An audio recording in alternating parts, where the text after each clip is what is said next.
ரோஹிணி மொத்தமா மாட்டிக்கிறத நாமளும் ரொம்ப நாளா எதிர்பார்க்குறோம், நடக்க மாட்டேங்குது. அட்லீஸ்ட் ரோஹிணி பண்ற தப்பு ஒவ்வொன்றா வெளியில வரும்போது விஜய் அவங்கள எடுத்து போட்டு சாப்பிட்றதா அது நம்மளுக்கு ஒரு ஆறுதலா இருக்கு அப்படின்னு சொல்லிட்டு யாரெல்லாம் நினைக்கிறீங்களோ அவங்கள இந்த வீடியோக்கு லைக் பண்ணி தெரிவிங்க.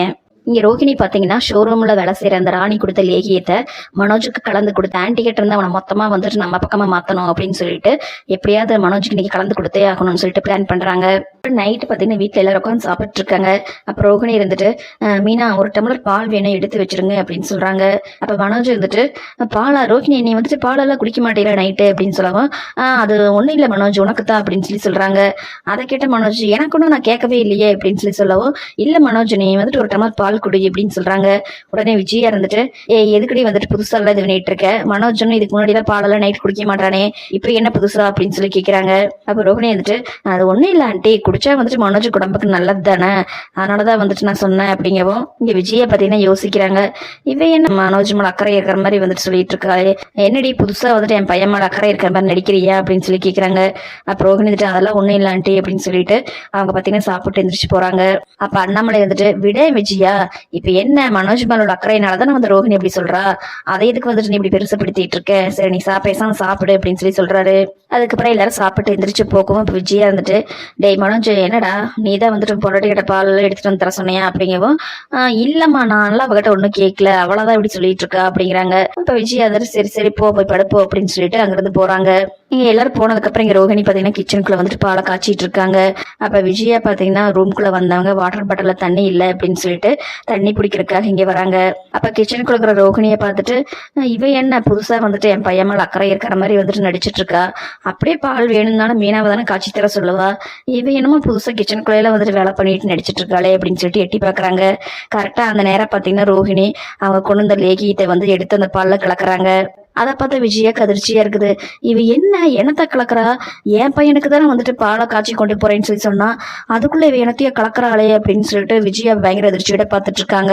இங்க ரோஹிணி பாத்தீங்கன்னா அவசர அவசரமா அந்த லேகியத்தை கலக்கிட்டு எடுத்து ஒழிச்சு வைக்கிறாங்க. அதை பார்த்து விஜயாக்கு இவ ஏதோ வந்துட்டு என்னமோ பண்றா அப்படின்னு சொல்லிட்டு சந்தேகப்பட்டுட்டு உள்ள அவசரமா வந்துட்டு என்னடி வந்துட்டு பால்ல கலக்கண அப்படின்னு சொல்லி கேக்குறாங்க. இங்க விஜயாவை எதிர்பார்க்க ரோஹிணி பாத்தீங்கன்னா பயங்கர அதிர்ச்சியா நிக்கிறாங்க. சொல்லுடி என் பையன் குடிக்கிற பால்ல வந்துட்டு என்னடி கலக்கண அப்படின்னு சொல்லி கேட்கவும் இங்க ரோஹிணி பத்தி அப்படி திரு முடிச்சுட்டு நிக்கிறாங்க. சொல்லுடி உன்னதானே கேட்கற அப்படின்னு சொல்லி விஜயா பயங்கரமா கத்தவும் சத்தம் கேட்டு எல்லாரும் பாத்தீங்கன்னா அங்க வந்துடுறாங்க.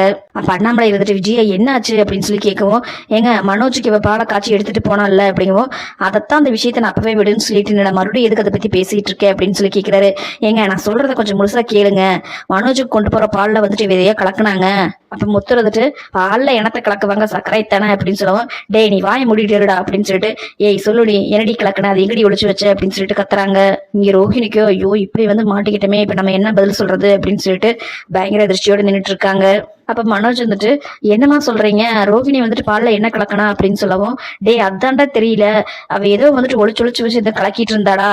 அப்ப ஸ்ருதி இருந்துட்டு ஒருவேளை ரோஹிணி வந்துட்டு ஹெல்த்தியா இருக்கணும் அப்படிங்கிறக்காக பாதாம் மிக்ஸ் ஏதாவது கலக்கினாங்களோ என்னவோ அப்படின்னு சொல்லிட்டு சிரிக்கவும் அதை பார்த்துட்டு விஜயா அப்படி கலக்கிறதா இருந்தா எதுக்கு இவ ஒளிச்சு திருத்தனமா பண்ணணும், இவ ஏதோ தப்பு பண்றா இப்ப எனக்கு தெரிஞ்சே ஆகணும் சொல்லுடி அப்படின்னு சொல்லிட்டு இங்க ரோஹிணி போட்டு உழுக்குறாங்க. இங்க ரோஹிணி பாத்தீங்கன்னா இப்ப நம்ம சொல்லல அப்படின்னால வந்துட்டு என்னமோ கலந்தோன்னு சொல்லி இந்த ஆண்டி நம்மளை விட போறது இல்ல, சொன்னா கண்டிப்பா அதையெல்லாம் கெடுத்து இங்க எல்லாரும் நம்மளை அசிங்கமா பாப்பாங்களே இப்ப என்னடா பண்றது அப்படின்னு சொல்லி திரு முடிச்சிட்டு இருக்காங்க. அப்ப விஜயா இன்னைக்கு கோவப்பட்டுட்டு பாத்தீங்களா நான் சொன்னது சரியா போச்சு, இவ வந்துட்டு ஏதோ ஒண்ணு பண்ணிருக்காங்க அதான் வாயே திறக்க மாட்டேங்கிறா, சொல்லுடி அப்படின்னு சொல்லிட்டு இங்க ரோஹிணிய பாத்தீங்கன்னா விஜயா போட்டு அடி நடிக்கிறாங்க. அப்ப அண்ணாமலை பாத்தீங்கன்னா பிடிச்சி தடுத்துட்டு என்ன விஜயா என்ன பண்ணிட்டு இருக்க, ஒண்ணு இல்லாத விஷயத்துக்குலாம் எதுக்காக வந்து இப்படி கையா நீட்டுற அப்படின்னு சொல்றாங்க. எதுங்க ஒண்ணு இல்லாத விஷயம், என் பையனுக்கு வந்துட்டு ஏதோ வெஸ்தா கலக்கறா இவ, அதை பார்த்துட்டு நான் என்னை சும்மா இருக்க சொல்றீங்களா அப்படிங்கவும் அப்ப ரோஹிணி வந்துட்டு ஐயோ ஆண்டி அது விஷயமெல்லாம் ஒண்ணும் இல்ல ஆண்டி அப்படின்னு சொல்லவும் அப்ப விஷயம் இல்லைன்னா என்னடி கலக்கண அப்படின்னு சொல்லி கேக்குறாங்க. அதுக்கு ரோஹிணி பாத்தீங்கன்னா எதுவுமே சொல்லாம இருக்கவும் அப்ப ஸ்ருதி இருந்துட்டு அதான் கேக்குறாங்களா ரோஹிணி சொல்லுங்க, நீங்க விஷத்த கலக்கலைன்னு சொல்றீங்க அப்ப அது என்னதான் கலக்குனீங்கன்னு சொல்லி சொல்ல வேண்டியது தானே அப்படிங்கிறாங்க. அப்ப மனோஜ் வந்துட்டு சும்மா ஆளாளுக்கு வந்துட்டு ஏதாவது சொல்லிட்டு இருக்காதீங்க, ரோஹிணி இருக்கு எனக்கு வந்துட்டு விஷத்த கலக்க போறா, ரோஹிணி இவங்கதான் கேக்குறாங்கல்ல அப்படி என்னதான் ரோஹிணி எனக்கு கலந்த சொல்லு அப்படின்னு சொல்லி கேக்குறாரு. ஐயோ இப்ப அதை சொன்னா வந்துட்டு எல்லாரும் நம்மளை வந்துட்டு கேவலமா பாப்பாங்க, சொல்லலினால பிரச்சனை இப்ப என்னடா பண்றது அப்படின்னு சொல்லி முடிச்சுட்டு நிக்கவும் அப்ப அண்ணாமலை இருந்துட்டு ஏமா ரோஹிணி ஆளாளுக்கு இப்படி கேட்டுட்டு இருக்காங்கல்ல அப்படி என்னதாம்மா கலக்கன வந்து சொல்லு அப்படின்னு சொல்லி கேக்குறாரு. அப்ப விஜயா இருந்துட்டு இவ இப்படி எல்லாம் வந்துட்டு கேட்டா சொல்ல மாட்டாங்க, அவ வந்துட்டு கலக்கணத அவ வாயிலே நான் ஊத்தி விடுறேன் அப்படின்னு சொல்லிட்டு அந்த பாலை எடுத்து இங்க இப்ப ரோஹிணியோட வாயில ஊத்துறக்கு வராங்க. அதை பார்த்துட்டு அண்ணாமலத்தை எடுத்துட்டு விஜயா என்ன பண்ணிட்டு இருக்கனையே, அதுதான் இவ விச கலக்கலைன்னு சொல்லி சொன்னால, அப்ப இவளையே வந்துட்டு குடிக்க வச்சா சரியா போகும் அப்படின்னு சொல்லிட்டு இங்க விஜயா பாத்தீங்கன்னா ரோஹிணியோட வாயில ஊத்துறக்கு வராங்க. உடனே ரோஹிணி பாத்தீங்கன்னா அதை விஷங்க தட்டி விட்டுறாங்க. அதை பார்த்து விஜயாக்கு இன்னும் பயங்கர எதிர்ச்சியாகுது. பாத்தீங்களா நான் சொன்னது சரியா போச்சு, அவ அது விஷத்தான் கலக்கியிருக்கா, அதனாலதான் இவ வாயில ஊத்த வந்ததுமே தட்டி விட்டுட்டா பாத்தீங்கல்ல. இத்தனை நேரம் ரோகிணி சந்தேகப்படாத மத்தவங்களுக்கு பாத்தீங்கன்னா அதை பார்த்துட்டு பயங்கர அதிர்ச்சியாகிறாங்க. அப்ப எதுக்காக வந்துட்டு ரோகிணி இதை தட்டி விடணும், அப்ப உண்மையாலுமே வந்துட்டு அம்மா சொன்ன மாதிரி வந்துட்டு இதுல வந்துட்டு விஸ்தா கலக்கி இருப்பாங்களோ அப்படின்னு சொல்லிட்டு இங்க ரவி முத்து எல்லாருமே பாத்தீங்கன்னா பயங்கரமா ஷாக் ஆகி நிக்கிறாங்க. அப்ப ரவி இருந்துட்டு என்ன நீ அப்ப வந்துட்டு அம்மா சொன்னது நிஜம்தானா, நீங்க வந்துட்டு மனோஜுக்கு விஸ்தா கலந்தீங்களா அப்படின்னு சொல்லவும், ஐயோ போது நிறுத்துங்க, நான் இதுக்காக வந்துட்டு ஏன் மனோஜுக்கு விஸ்தா கலக்கி கொடுக்கணும். அப்ப மீனா இருந்துட்டு எங்க நீங்க விஸ்தா கலக்கலைன்னா அப்ப என்னன்னு சொல்ல வேண்டியதானங்க, எதுக்காக நைட் நேரத்துல வந்துட்டு எல்லாத்தையும் இந்த மாதிரி நிக்க வச்சுட்டு இந்த மாதிரி பிரச்சனை பண்ணிட்டு இருக்கீங்க அப்படின்னு சொல்லி கேக்குறாங்க. அப்ப முத்து இருந்துட்டு அவங்க என்னத்தையும் கலக்கடாங்கன்னு சொன்னீங்களா, அந்த டப்பா தான் எங்க இருக்குது, அதை பார்த்தா தெரிஞ்சு போயிட போகுது அப்படின்னு சொல்லவும், அப்ப வச்சு இறந்துட்டு இங்க எங்கேயோ தாண்டா அவ ஒழிச்சு வச்சா அப்படின்னு சொல்றாங்க. அப்ப முத்து பார்த்தீங்கன்னா நகருங்க அப்படின்னு சொல்லிட்டு முத்து மீனாவை பார்த்தீங்கன்னா அங்க வந்து கபோர்ட்ல தொலாவிட்டு இருக்காங்க. அப்ப பாத்தீங்கன்னா அந்த டப்பா கிடைக்கவும் அதை பார்த்துட்டு விஜயா பாத்தியாடா நான் சொன்ன மாதிரி விஷயம் தானே அப்படின்னு சொல்லவும், இருங்க இருங்க பாக்கலாம் அப்படின்னு சொல்லிட்டு முத்து அதை ஓபன் பண்ணி பாக்குறாரு. பார்த்துட்டு இது என்னது ஏதோ ஜாம் மாதிரி இருக்குது அப்படின்னு சொல்லி சொல்றாரு. அதுக்கப்புறம் முத்து பாத்தீங்கன்னா அதை டேஸ்ட் பண்றதுக்காக இது பண்ணவும் மீனா வந்துட்டு ஏங்க நீ கொஞ்சம் அமைதியா இருங்க, அது என்ன இதனே தெரியல, நீங்க பாட்டுக்கு அது வாயில வச்சிடாதீங்க அப்படின்னு சொல்லி பதறாங்க. அது வரைக்கும் ரோகிணி மேல நம்பிக்கையா இருந்த மனோஜுக்கே பாத்தீங்கன்னா நீங்க பயங்கர அதிர்ச்சி ஆகுது. ஐயோ என்ன ரோகிணி இது, அப்ப அம்மா சொன்னது உண்மைதானா, நீ வந்துட்டு என்ன விஷம் வச்சு கொள்ள பாத்தியா அப்படின்னு சொல்லிட்டு பதறாரு. அதுக்கு ரோகிணி வந்துட்டு என்ன மனோஜ் நீயும் வந்துட்டு லூசுத்தனமா பேசிட்டு இருக்க அப்படின்னு சொல்லவும், அதை கேட்டு விஜயா யாரை பார்த்துட்டு லூசுன்னு சொல்ற, என் பையனை அடி லூசுன்னு சொல்ற அப்படின்னு சொல்லிட்டு இங்க ரோகிணி பாத்தீங்கன்னா பலாரம் நிறையறாங்க. ஆமாண்டி என் பையன் வந்துட்டு லூசா இருக்குங்க அடித்தான் வந்துட்டு உன்னையெல்லாம் இந்த வீட்டுக்குள்ள வச்சிருக்கான், இல்லைன்னா வந்துட்டு இவ்வளவு தைரியமா என் பையனுக்கே வந்துட்டு விஸ்தா குடிப்பியா நீயே, மனோஜ் என்னடா பாத்துட்டு நிக்கிற, முதல்ல போலீஸுக்கு போன் பண்ணடா, இவளையெல்லாம் வந்துட்டு போலீஸ்ல புடிச்சு கொடுத்தாதான் வந்துட்டு சரிப்பட்டு வரும், இல்லைன்னா வந்துட்டு உங்க சுருக்கே வந்துட்டு ஆபத்து வந்துடும்டா அப்படின்னு சொல்லி சொல்றாங்க. எவ்வளவு தைரியம் இருந்தா வந்துட்டு என் பையனுக்கே வந்துட்டு விவசாய கொடுப்பா. விஜயா இப்படி சொல்லவும் இங்க ரோகிணிக்கு பாத்தீங்கன்னா பயங்கர அதிர்ச்சியாகுது. ஐயோ என்ன இந்த ஆண்டி திடீர்னு போலீஸ்க்கெல்லாம் வந்து கால் பண்றேன்னு சொல்லி சொல்றாங்க, இதுக்கு மேல வந்துட்டு நம்ம வாயை திறக்கல அப்படின்னா கண்டிப்பா வந்துட்டு இந்த ஆண்டி பண்ணனாலும் பண்ணிடுவாங்க அப்படின்னு சொல்லிட்டு, ஆண்டி நான் வந்துட்டு உண்மையை சொல்லிடுறேன், அது வந்துட்டு விஷயம் எல்லாம் இல்ல ஆண்டி. அப்ப விஜயா இருந்துட்டு அப்ப விஷயம் இல்லைன்னா என்னடி இத்தனை நேரம் நாங்க கேட்டுட்டு இருக்கிற அப்பெல்லாம் பதில் சொல்லல, இப்ப நான் போலீஸ்க்கு கால் பண்றேன் அப்படின்னு சொன்னதுமே வந்துட்டு நீ வாயை திறக்கிறையா, இப்ப நீ சொல்ல போறதை மட்டும் நான் வந்துட்டு நம்புவனா அப்படின்னு சொல்லி கேக்குறாங்க.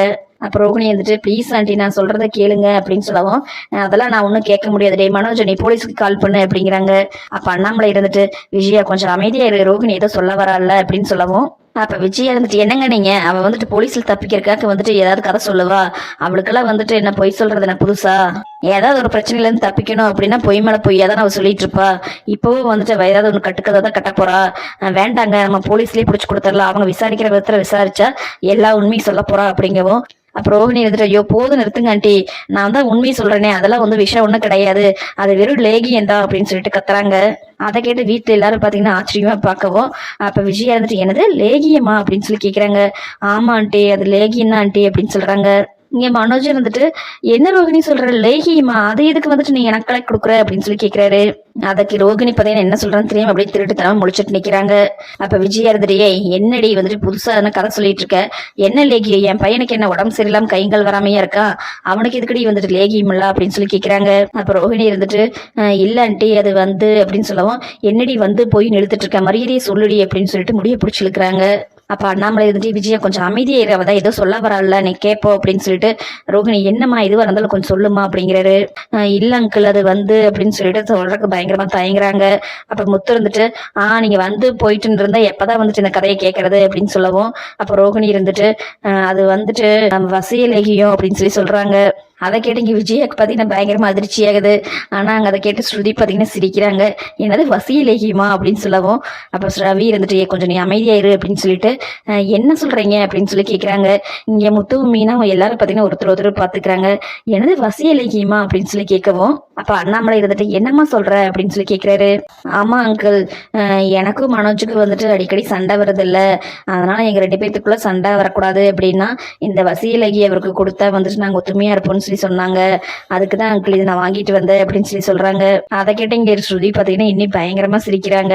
என்னடா ரவி இது ரொம்ப காமெடியா இருக்குது, ஹஸ்பண்ட் அண்ட் ஒய்ஃப்குள்ள சண்டை வரக்கூடாது அப்படின்னா லேகியம் சாப்பிட்டா சரியா போயிருமா அப்படின்னு சொல்லிட்டு சிரிக்கிறாங்க. அப்ப ரவி இருந்துட்டு நீ கொஞ்சம் பேசாம இரு அப்படின்னு சொல்றாங்க.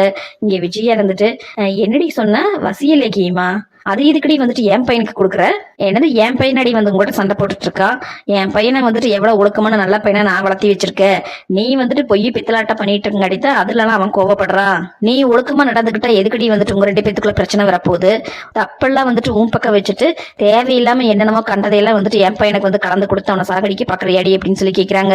அப்ப ரோகிணி வந்துட்டு இல்லன்ட்டு நிஜமாலுமே வந்துட்டு நானும் மனோஜும் வந்துட்டு ஒத்துமையா இருக்கணும் அப்படிங்கிறத தான் வந்து இந்த லேகியை வாங்கிட்டு வந்தேன் அப்படின்னு சொல்லவும், அப்ப விஜயா வந்துட்டு பொய் சொல்லாதடி, உன்னை பத்தி எனக்கு தெரியாதா, நீ வந்துட்டு என் பையனை என்கிட்ட இருந்து ஒட்டுமொத்தமா பிரிச்சு உன் பக்கமா வந்துட்டு வசியம் பண்ணணும் தான் நீ இதெல்லாம் பண்ணிட்டு இருக்க. அதை கேட்ட ரோகிணி ஆஹா இந்த ஆன்ட்டியை வந்துட்டு இவ்வளவு சீக்கிரம் கண்டுபிடிச்சிட்டாலே அப்படிங்கிற மாதிரியே பாக்குறாங்க. அப்ப விஜயா இருந்துட்டு எனக்கு தெரியுங்க, இவளை பத்தி நல்லாவே தெரியும், நான் இவ கூட வந்துட்டு மனோஜ் பேச வேண்டாம்னு சொல்லி சொன்னேன்ல, அதையெல்லாம் வந்துட்டு மனசுல வச்சுட்டுதா இவ வந்துட்டு என்னையும் மனோஜை பிரிக்கணும், மொத்தமா வந்துட்டு வசியம் பண்ணி அவ பக்கமா இழுத்துக்கணும்னு சொல்லிதான் இந்த மாதிரி வேலையெல்லாம் பண்ணிட்டு இருக்கா. நான் மட்டும் இன்னைக்கு இந்த பால்ல இதை கலக்கிறத பாக்கல அப்படின்னா இதை கலந்து கொடுத்து என் பையனை என்கிட்ட இருந்து மொத்தமா பிரிச்சிருப்பா, இவளையெல்லாம் வந்துட்டு இந்த வீட்டுக்குள்ளேயே வச்சிருக்க கூடாது அப்படின்னு சொல்லிட்டு இங்க விஜயா பாத்தீங்கன்னா ரோகிணி போட்டு இழுத்து போட்டு சத்துன்னு சாத்துறாங்க. இங்க அண்ணாமலை பாத்தீங்கன்னா வந்து தடுக்க வரவும் அப்ப விஜயா இருந்துட்டு ஏங்க நீ கொஞ்சம் அமைதியா இருந்துருங்க, எவ்வளவு தைரியம் இருந்தா வந்துட்டு என்னையும் என் பையனையும் பிரிக்கணும்னு நினைச்சிருப்பா, மனோஜ் தான் என் உசுருங்க, அதே மாதிரிதான் அவனுக்கும் நான் தான் வந்துட்டு உசுரு, அப்படி இருக்கும்போது எங்க 2 பேர்த்தையும் பிரிச்சு இவ வசியம் பண்ணி கூட்டிட்டு போகணும்னு சொல்லி இப்படி ஒரு வேலையை பார்த்திருக்கா, இவளெல்லாம் வந்துட்டு நான் சும்மாவே விட மாட்டேன் அப்படின்னு சொல்லிட்டு இங்க விஜயா பாத்தீங்கன்னா ரோகிணி போட்டு சத்துன்னு சாத்துறாங்க.